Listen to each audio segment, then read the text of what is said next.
감사합니다. 오늘 오후에 5시에 개혁교단 임원회가 우리 교회에서 있게 됩니다.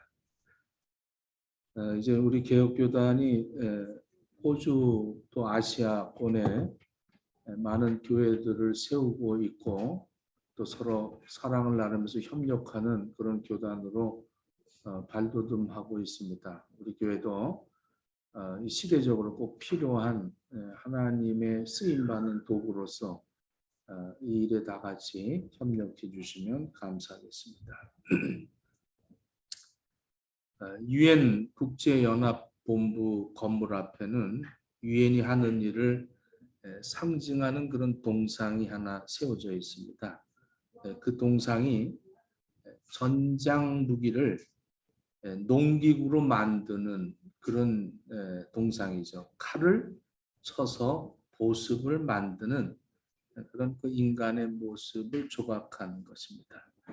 세계 평화를 실현하려면 이렇게 무기가 바뀌어서 보습이 되는, 칼이 보습이 되고 이런 삶을 살아야 된다. 이것이 오늘 이제 본문에 이사야서 2장 4절 말씀을 근거로 해서 유엔이 이것을 활용한 것이죠. 이렇게 인류 역사는 계속 전쟁을 끊임없이 해오고 있습니다. 얼마 전에도 참 유감스럽게 5월 10일 날 이스라엘과 팔레스타인의 전쟁을 해서 많은 사람들이 목숨을 잃었습니다. 이렇게 이스라엘은 그 가자 지구에 계속적으로 이렇게 서로 전장을 일으키고 있습니다. 이 전장은 아주 오래된 그런 전장이죠. 1차, 2차, 3차의 전쟁을 치렀던 그러한 전쟁이기도 합니다. 뭐 그뿐만 아니죠. 또 미얀마도 지금 전장을 하고 있고 전장의 소문은 끝이 없이 이렇게 인류의 전장이 이어져 가고 있습니다. 오늘날 세계 국가의 매분 1,800만 달러 이상을 이 군사 비용으로 지출이 되고 있습니다.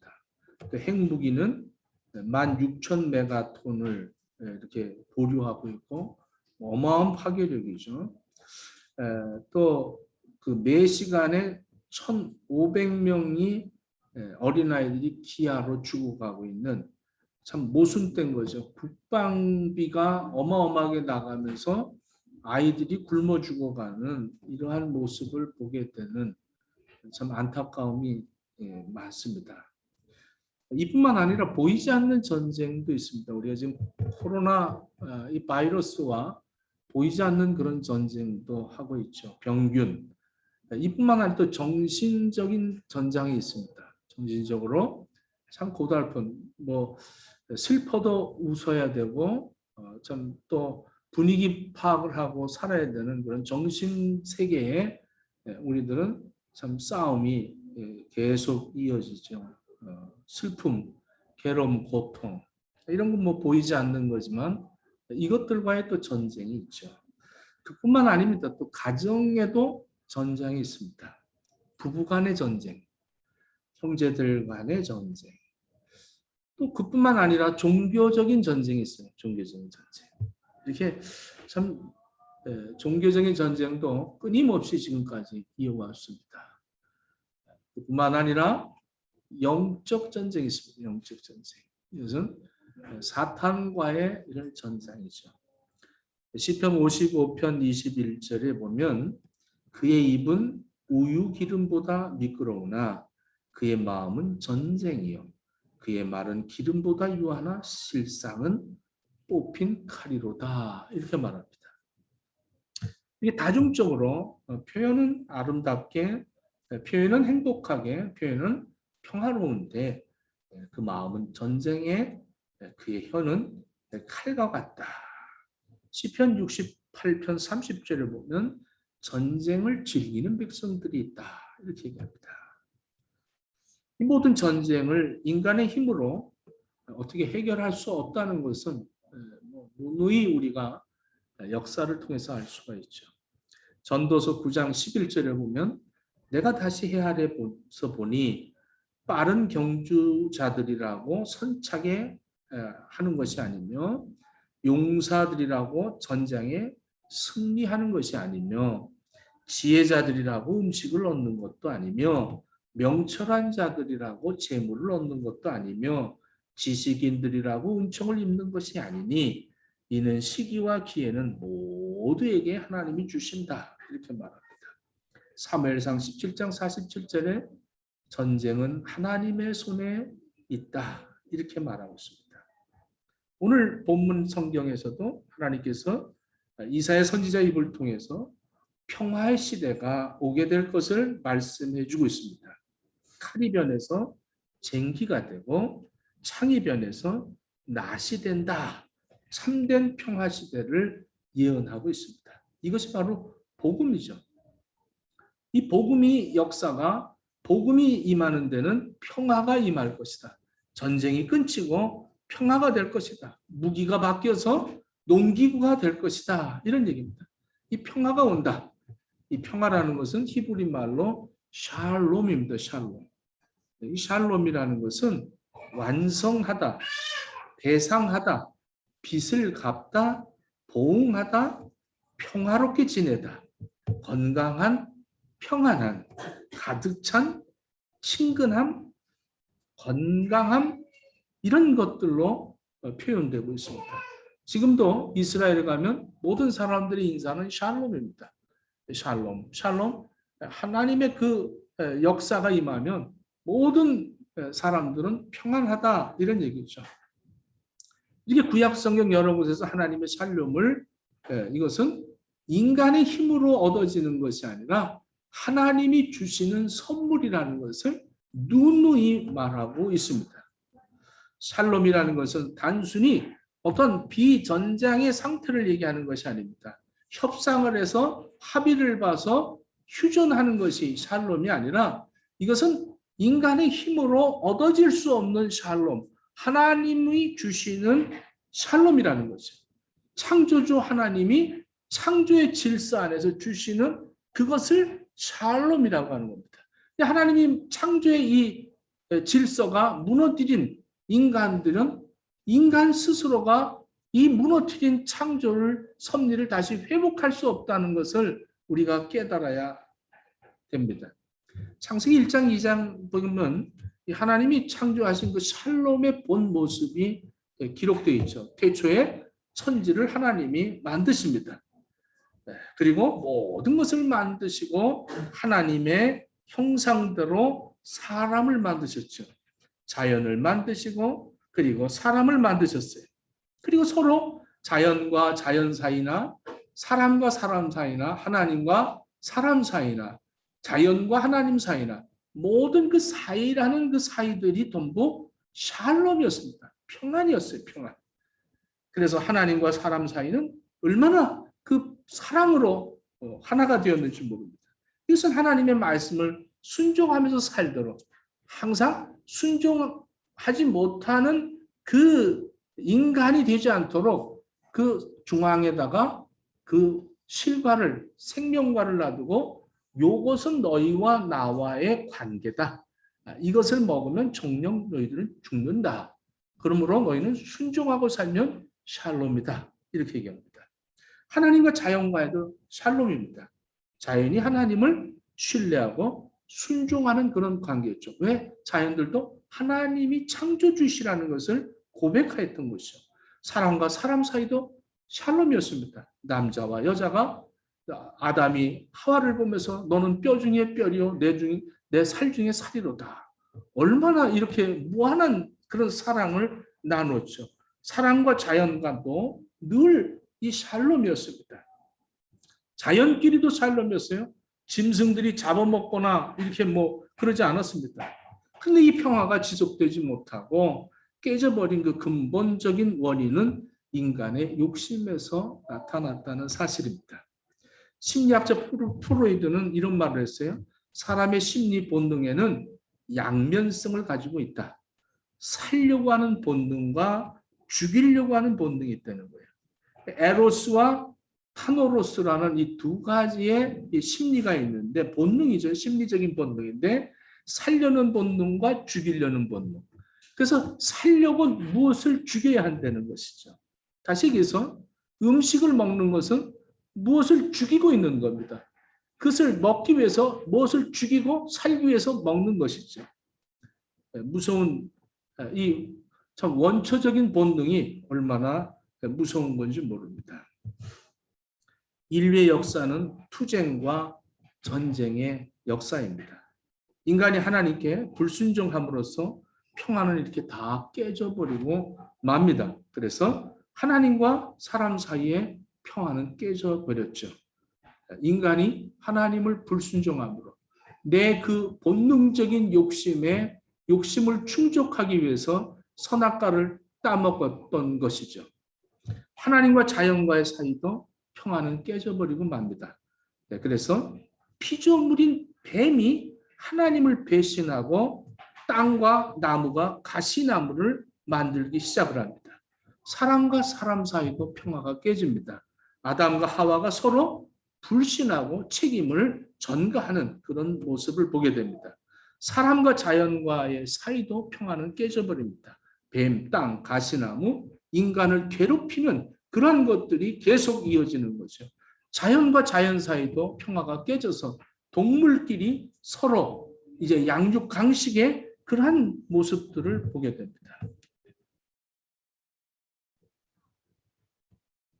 전쟁이 일어나는 그 내면에 이 본질적인 이유는 전쟁, 인간의 심리 속에 있다는 것이죠.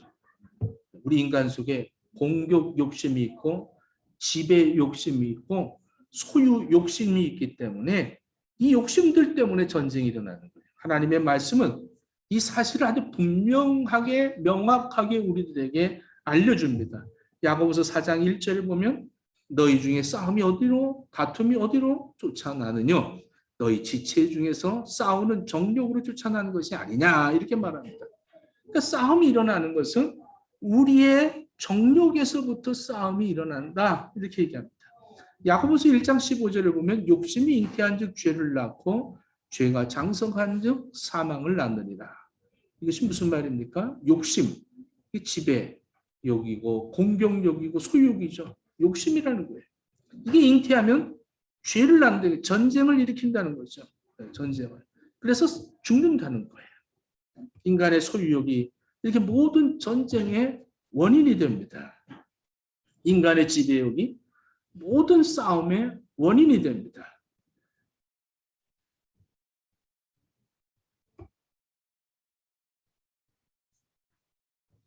아인슈타인이 이런 얘기를 했어요. 이제 문명은 파괴할 무기들이 참 방비할 대책이 없다.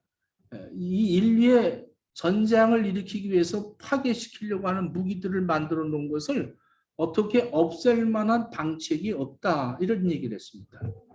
오펜하우먼이라는 박사는 이런 얘기를 했어요.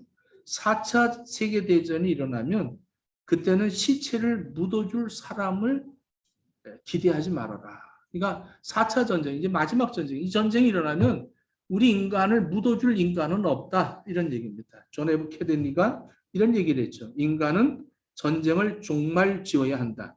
그렇지 않으면 전쟁이 인간을 종말 지을 것이다. 아주 참 심각한 얘기를 했습니다. 성경에서는 우리 예수님이 민족이 민족을 나라가 나라를 대적하여 일어나겠고 서체에 큰 지진과 기근과 은력이 있겠고 또 무서운 일과 하늘로 큰 징조들이 있으리라 이렇게 말씀합니다. 이와 같이 우리가 사는 시대에는 평화하지만 평화는 없습니다. 수많은 전쟁으로 비극 속에서 살아갑니다. 인류 사회가 조금도 정말 반성하지 않고 끊임없이 서로 평안하자고 하면서 싸우고 있습니다. 여러분들 오늘날 사람들은 마귀 괴계에 빠져서 죽이고 멸망시키는 일에 더 급급하고 있습니다. 예수님은 우리에게 계속 평화를 얘기하고 있는데 그렇지 못하는 것이죠. 이것이 바로 왜 그렇습니까? 정욕의 노예가 되어버렸기 때문에 그렇습니다. 나만 위해서 살려고 하기 때문에. 여러분 가정에 왜 부부싸움이 일어납니까? 여러분들 이것이 바로 자기의 욕망 때문에 그런 거예요. 소유욕 때문에, 지배욕 때문에 그런 겁니다. 그래서 서로 조금만 얘기하면 내가 왜 저 사람한테 이런 꼴을 당해야 돼? 내가 왜 이렇게 무시당해야 돼? 이러면서 서로가 싸우는 거예요. 여러분들 가정에 평안하기를 축원합니다. 아멘을 못하는 거 보니까. 근데 이 평화를 얻으려면 어떻게 되느냐? 이 평화가 어떻게 해서 이루어지느냐? 예수 그리스도 자신이 우리 인간을 지배하지 않고는 어느 누구도 평화할 수가 없습니다. 진정한 평화가 와야 평화가 될 수가 있는 겁니다. 내 마음에 예수 그리스도가 평화의 왕이신 예수 그리스도가 와야 내가 진정한 평안을 얻을 수가 있는 겁니다. 이사야서 9장 2절로 6절에 보면 이렇게 노래하죠. 이는 한 아기가 우리에게 낳고 한 아들을 우리에게 주신 바 되었는데 그 어깨는 정세를 메었고 그 이름은 기묘자라 모사라 전능하신 하나님이라 영존하시는 아버지라 평강의 왕이다 이렇게 얘기합니다. 한 아기 곧 예수 그리스도가 이 땅에 와서 평화의 왕으로 오셨다는 거죠. 그래서 누가가 이렇게 얘기죠. 누가복음 2장 14절에 예수 그리스도의 탄생을 지극히 높은 곳에서 하나님께 영광이요 땅에는 기뻐하심을 입은 사람들 중에 평화로다 이렇게 말합니다.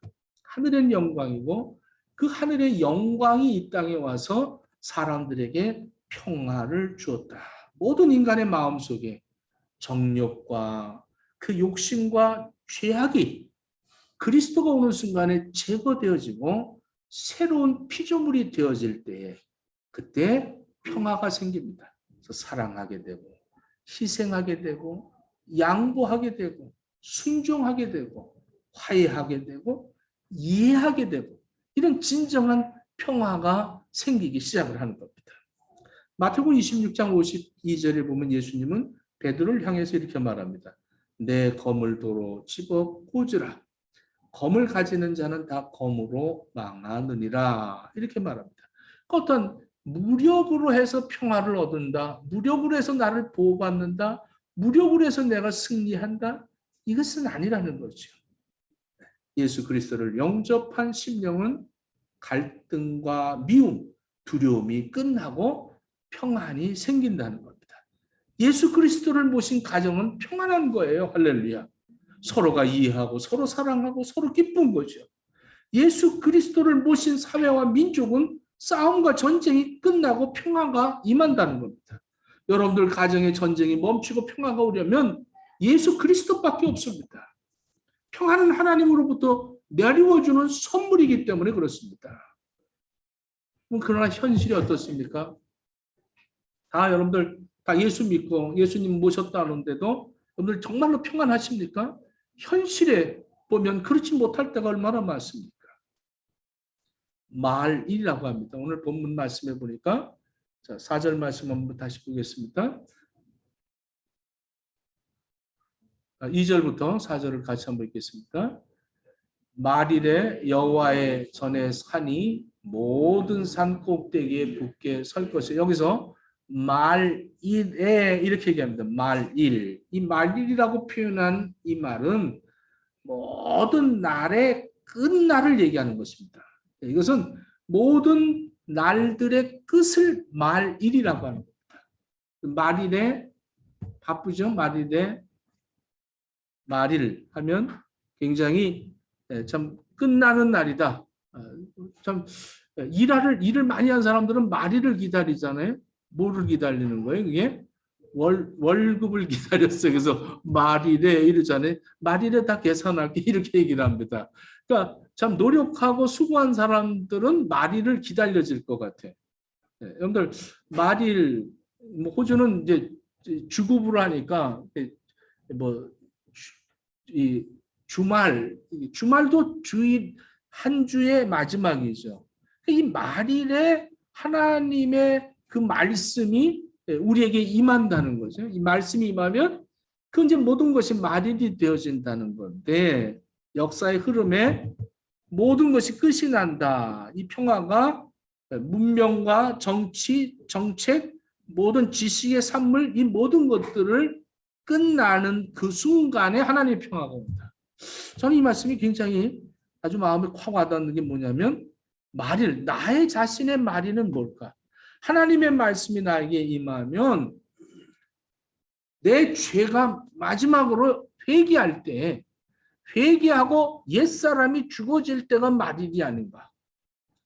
나의 지금까지 내 방법대로, 내 계획대로, 내 수단대로, 내 경험대로, 내 지식대로, 내 기술대로, 재능대로 살았던 모든 것을 끝낼 때에 그때에 진정한 평화가 온다는 것을 너무나도 아주 섬세하게 이 말씀에서 우리에게 알려주고 계시는 말씀입니다. 요한복음 14장 27절에 평안을 너희에게 끼치노니 곧 나의 평안을 너희에게 주노니 내가 너희에게 주는 것은 세상이 주는 것 같지 않다. 너희는 마음의 근심도 말고 두려워하지도 말아라.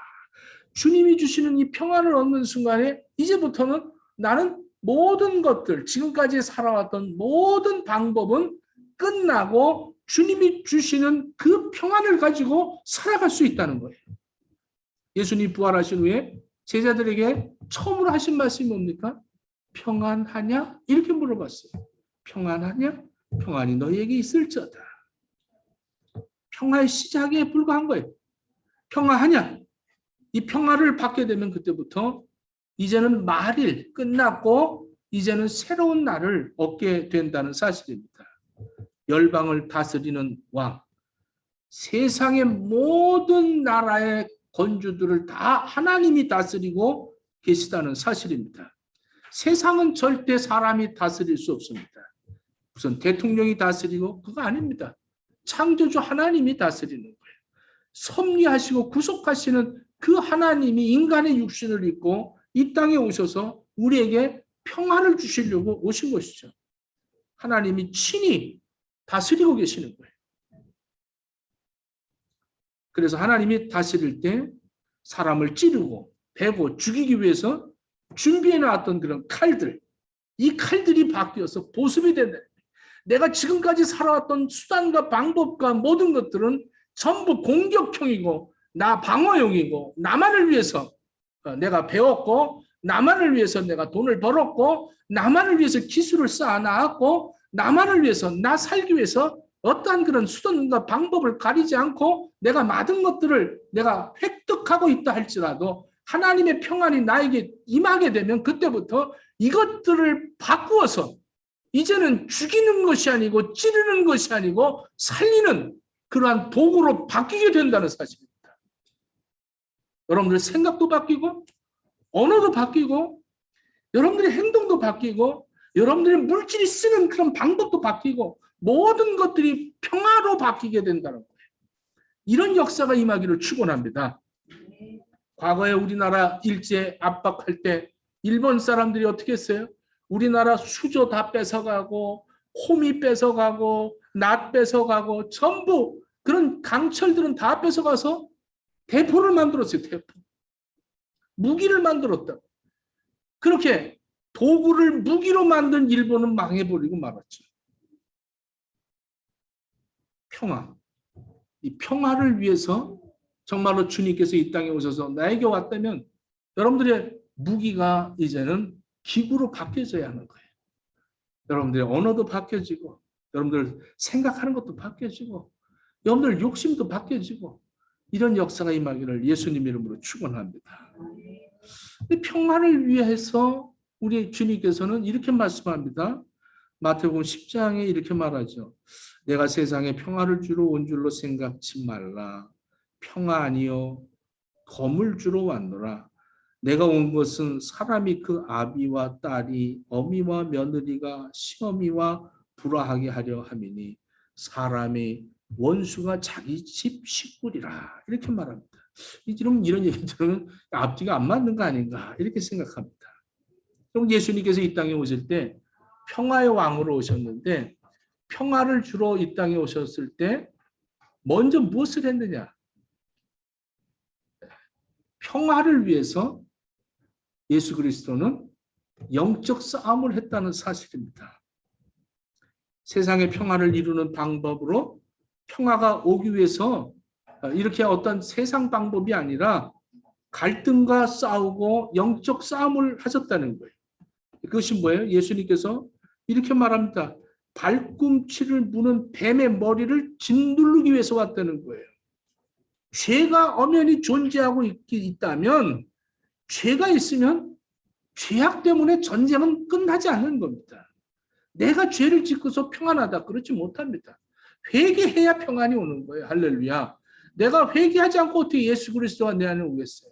회개할 때 평안이 오는 거예요. 이 나의 모든 죄악과 싸워서 승리해야 된다는 거예요. 죄는 엄연히 존재하고 있고 우리는 그 양상의 결과를 매일 체험하고 있고, 전쟁, 폭력, 지역 간의, 계층 간의 갈등, 소외, 음란물에 범람한 것, 갖가지 악한 이런 것들이 지금 이 모든 세계 속에 가득한, 그러면서 정의, 평화 이것을 부르짖지만 이미 사라져 버렸어요. 이런 것들은 누가 뭐라고 해도 죄의 결과 아닙니까? 그렇기 때문에 죄 문제를 직면하고 다루고 해결하지 않으면 개인의 삶이나 세상의 진정한 평화는 있을 수 없다는 겁니다. 이런 현실 속에서 교회는 죄가 하나님과의 관계가 단절되고 사랑과의 관계가 단절되고 근본적으로 파괴하는 역사를 일으킨다는 이 죄를 드러내야 되는 거예요. 이 죄의 실체를 폭로해야 되는 겁니다. 죄에 대해 대항하는 교회가 우리 행복하게 되기를 축원합니다. 마태복음 12장 29절에 이렇게 말합니다. 사람이 먼저 강한 자를 결박하지 않고야 어떻게 그 강한 자의 집에 들어가 그 세간을 늑탈하겠느냐. 결박한 후에야 그 집을 늑탈하리라. 예수님은 이 평화를 이루시기 위해서 위대한 파괴를 하셨습니다. 그게 뭡니까?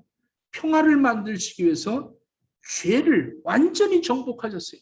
마귀의 권세, 사망의 권세를 완전히 이것을 승리하고 우리에게 평화를 주신 것입니다. 그래서 예수님은 이 세상에 와서 제일 먼저 영적 싸움의 승리자이십니다. 예수님이 십자가에 죽으신 것이 다 이루었다고 하신 것이 이 우리의 평안을 주시기 위해서 영적 싸움에 승리하신 거예요. 죄와의 싸움, 하나님에게 불순종했던 그 불순종과의 싸움에서 예수님은 순종으로 이기셨다는 사실입니다. 이걸 잊어서는 안 되는 거예요. 사도 바울도 디모데에게 이런 얘기를 합니다. 믿음의 선한 싸움을 싸우라고 권면합니다. 사도 바울이 가는 곳곳마다 항상 싸움이 일어났어요. 왜? 바울이 복음을 전하는 곳마다 항상 유대인들이 나타나가지고 자꾸 유대인들이 그의 복음을 방해했습니다. 그들과 싸움을 거치지 않고는 복음을 소개할 수가 없었습니다. 그래서 바울의 일행들은 천하를 어지럽히는 자라는 소문을 받았어요. 저들이 오기만 하면 천하를 어지럽힌다. 이런 비난을 받았습니다. 왜 그렇습니까? 가는 곳마다 전쟁이, 싸움이 일어났기 때문에 그렇습니다. 사도 요한도 요한계시록에 하나님이 우주적인 참된 평화, 마지막 말일에 주어지는 이 평안을 얘기하는데 먼저 우주적인 대전쟁이 일어난다는 거예요. 그래서 요한계시록 19장 11절부터 16절에 보면 이건 귀한 말씀이죠. 또 내가 하늘에 열린 것을 보니 보라 백마탄 자가 있으니 그 이름은 충신과 진실이라. 그가 공의에 심판하며 싸우리라. 그 눈이 불꽃 같고 그 머리에는 많은 면류관이 있고 또 그 이름 쓴 것이 하나가 있으니 자기밖에 아는 자가 없고 또 그의 피 뿌리는 옷을 입었으니 그 이름은 하나님의 말씀이라 칭하더라. 하늘에 있는 군대들이 희고 깨끗한 세마포를 입고 백마를 타고 그를 따르더라. 그의 입에서 이한 검이 나오며 그것으로 만국을 치겠고 친히 하나님 곧 전능하신 이의 맹렬한 진노의 포도주 틀을 밟고 그 옷과 그 다리에 이름 쓴 것이 있으니 만왕의 왕이요 만주의 주라 하였더라. 이렇게 말합니다. 세상이 완전히 심판될 때 완전한 멸망이 온다는 것이죠. 죄악의 세상은 멸망할 수밖에 없는 것입니다. 전쟁과 싸움이 끊이지 않는 이유는 하나님께서 참된 평화를 이루시기 위하기 전이라는 사실이에요. 세계 인류는 지금 계속적으로 냉전하고 있습니다. 화해한다고 그러고 평화를 향하고 있지만 사실 그렇지 못합니다. 아무리 노력해도 안 되는 것이죠. 우리는 복음이 아니고는 안 된다는 사실을 깨달아야 됩니다. 그래서 내가 복음을 예수 그리스도를 영접함으로써 죄와 싸워서 승리하고 이제는 평화를 유지했다면 이 평화를 우리들은 선포해야 됩니다. 그래서 내 가정도 이제는 죄를 다 없애버리고 평안해져야 되는 거예요. 골로새서 1장 20절로 22절에 그의 십자가의 피로 평화를 이루사 만물 곧 땅에 있는 것이나 하늘에 있는 것들을 그로 말미암아 자기와 화목해 되기를 기뻐하심이라. 전에 악한 행실로 멀리 떠난 마음으로 원수되었던 너희를 이제는 그의 육체의 죽음으로 말미암아 화목해 하나 너희를 거룩하고 흠없고 책망할 것이 없는 자로 그 앞에 세우고자 하였으니 그러므로 그리스도 안에서 하나님과 화목한 관계를 모든 사람들에게 알리고 누리라고 말씀합니다. 로마서 5장 1절에 이어서 그러므로 우리가 믿음으로 의롭다 하심을 얻었은즉 우리 주 예수 그리스도로 말미암아 하나님으로 더불어 화평을 나누자 이렇게 말합니다. 죄악된 인간과 평화를 이루기 위해서 예수님이 이 땅에 오셔서 하나님과 화평하게 하고 인간과 인간 간의 화평을 누리기 위해서 예수 그리스도가 죄와 싸워 승리하셨어요. 골로새 3장 15절에 그리스도의 평강이 너희 마음을 주장하게 하라. 이 그리스도의 평강이 내 마음을 주장하게 하라는 거예요. 평강을 위하여 너희가 한 몸으로 부르심을 받았으니 우리가 부름을 받은 것이 뭐냐면 평강을 위해서 부르심을 받았다는 거예요. 할렐루야. 그러므로 여러분들 가정이 평안하기를 축원합니다. 이것은 내 힘으로 되는 게 아니에요. 하나님이 주시는 이 평안으로 되는 거예요.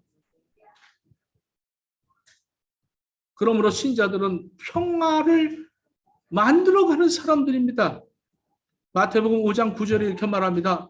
화평케 하는 자는 복이 있나니 저희가 하나님의 아들이라 일컬음을 받을 것이며 평화를 만드는 거예요. 죄와 싸워야 평화가 온다는 겁니다. 여러분들 가정도 죄와 싸워야 영적 싸움을 해야 선한 싸움을 해야 평화가 오는 거예요. 나 자신이 예수 그리스도가 내 안에 계시면 이제부터 내가 죄와 싸우는 거예요. 지금까지 내가 살아왔던 것은 나를 위해서 누군가를 죽이려고 했는데 이제는 예수 그리스도로 말미암아 내가 예수 그리스도처럼 죄 때문에 내가 죽어줘야 되는 거예요. 내가 저 사람의 죄 때문에 내가 죽어주고 내가 희생하고 내가 저를 사랑할 때 평화가 얻어지는 거예요. 그런데 너 죄졌지, 너 죄인이야 하고 정죄하고 평가하고 죽이려고 하는 무기들만 갖고 있고 법을 갖고 있고 어떤 수단과 방법을 갖고 있을 때는 평화가 있을 수가 없는 것입니다. 그래서 부부 간에 싸움이 나는 거예요. 형제끼리 싸움이 나는 거예요. 사회가 싸움이 나는 거예요. 이 세상은 싸움으로 가득합니다.